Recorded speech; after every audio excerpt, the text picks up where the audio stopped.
레위기 23장 1절부터 14절까지 한 절씩 교독하겠습니다. 여호와께서 모세에게 말씀하여 이르시되 이스라엘 자손에게 말하여 이르라. 이것이 나의 절기들이니 너희가 성회로 공포할 여호와의 절기들이니라. 엿새 동안은 일할 것이요 일곱째 날은 쉴 안식일이니 성회의 날이라. 너희는 아무 일도 하지 말라. 이는 너희가 거주하는 각처에서 지킬 여호와의 안식일이니라. 이것이 너희가 그 정한 때에 성회로 공포할 여호와의 절기들이니라.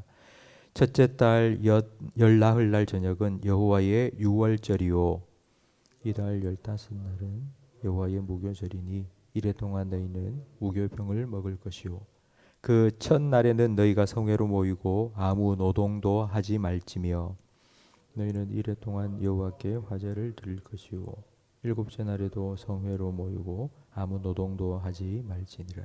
여호와께서 모세에게 말씀하여 이르시되 이스라엘 자손에게 말하여 이르라. 너희는 내가 너희에게 주는 땅에 들어가서 너희의 곡물을 거둘 때에 너희의 곡물의 첫 이삭 한 단을 제사장에게로 가져갈 것이요 제사장은 너희를 위하여 그 단을 여호와 앞에 기쁘게 받으심이 되도록 흔들되 안식일 이튿날에 흔들 것이며 너희가 그 단을 흔드는 날에 1년 되고 흠없는 순양을 여호와께 번제로 드리고 그 소재로는 기름 섞은 고운 가루 10분의 2 에바를 여호와께 드려 화제로 삼아 향기로운 냄새가 되게 하고 전제로는 포도주 4분의 1 흰을 쓸 것이며 너희는 너희 하나님께 예물을 가져오는 그날까지 떡이든지 볶은 곡식이든지 생 이삭이든지 먹지 말지니 이는 너희가 거주하는 각처에서 대대로 지킬 영원한 규례니라.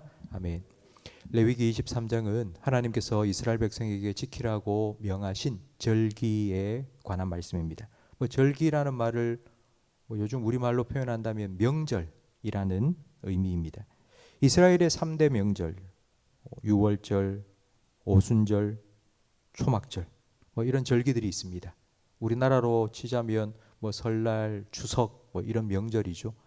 그런데 오늘 23장에 제일 먼저 지키라고 명령하신 날은 이런 특별한 절기 명절이 아니라 안식일입니다. 일주일에 한 번 지켜야 할 안식일입니다. 저는 어려서부터 성수주일 해라라는 말을 귀가 닳도록 들었습니다. 주일날엔 돈 쓰면 안 된다. 교회 갈 때도 버스 타지 말고 걸어가라. 그리고 주일날에는 텔레비전 보지 마라. 공부도 하지 마라.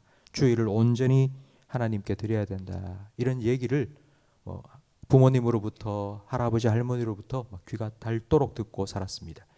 여러분, 성수주일이라는 것이 과연 어떤 의미일까요? 주일을 지킨다는 것은 어떤 것일까요?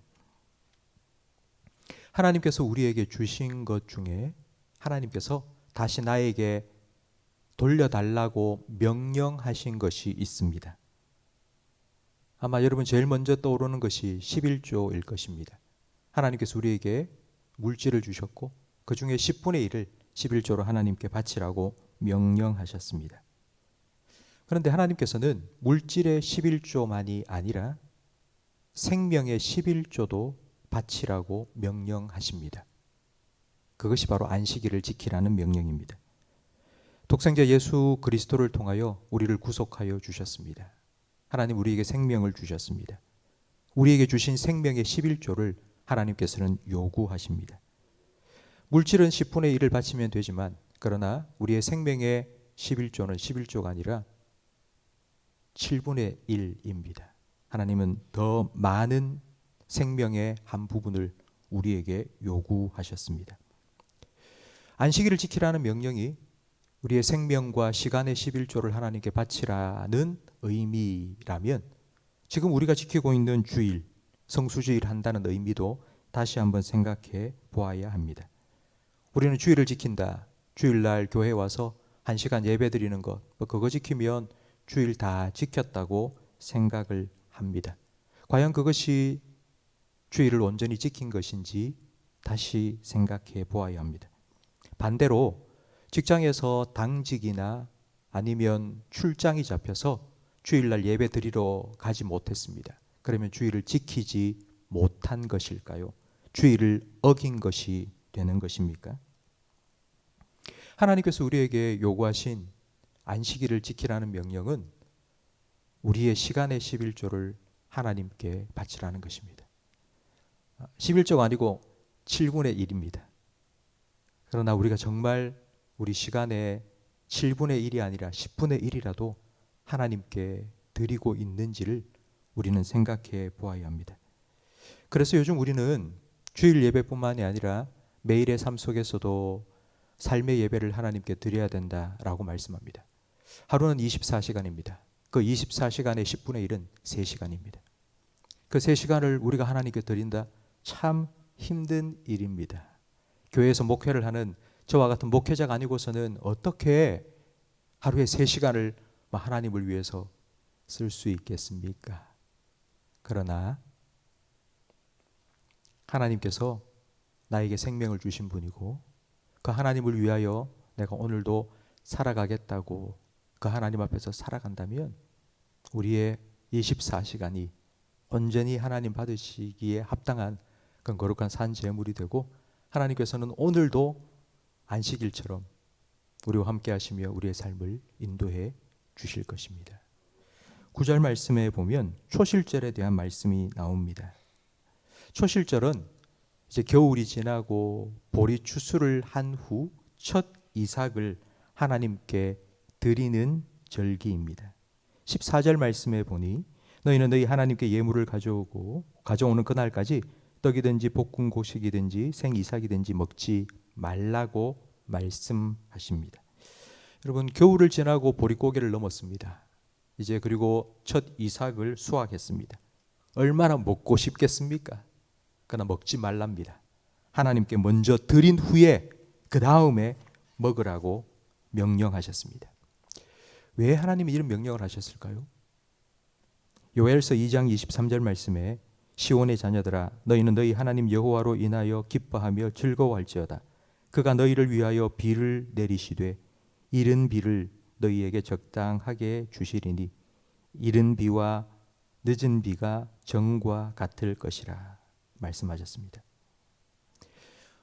우리가 추수를 할 수 있었던 이유는 하나님께서 파종을 하고 또 추수를 할 수 있는 여건을 만들어 주셨기 때문입니다. 초실절을 지켜야 되는 이유는 비록 우리가 씨를 뿌리고 김을 메고 그리고 추수하는 수고와 노력을 기울였다 할지라도 하나님께서 비를 햇빛을 주지 않으셨다면 아무것도 아니라는 것을 기억하며 그 하나님 은혜에 감사하도록 하기 위함입니다. 초실절 우리가 드리는 첫 열매는 나의 수고의 결실이 아니라 하나님께서 베푸신 은혜의 결실임을 믿고 하나님께 드리는 것입니다. 우리 자녀들 중에는 열심히 공부하지 않고 하나님 이번 중간고사에 이번 기말고사에 성적 잘 나오게 해주세요. 이렇게 기도하는 아이들 있습니다. 그럼 과연 이런 기도 하나님께서 기뻐하실까요? 내가 열심히 수고하지도 않고 무조건 하나님 잘 되게 해주세요 라는 기도, 어쩌면 그런 기도는 미신적인 신앙의 모습이라 할 수 있을 것입니다. 그렇다면 여러분, 우리가 주식을 샀습니다. 어느 회사의 주식을 샀습니다. 그래서 요즘 주식 대박 났다는 소리를 많이 들으니 하나님 제가 산 주식이 2배가 되게 하시고 3배가 되게 하셔서 대박 나게 해주세요 라고 기도한다면 하나님 과연 그 기도를 기뻐하실까요?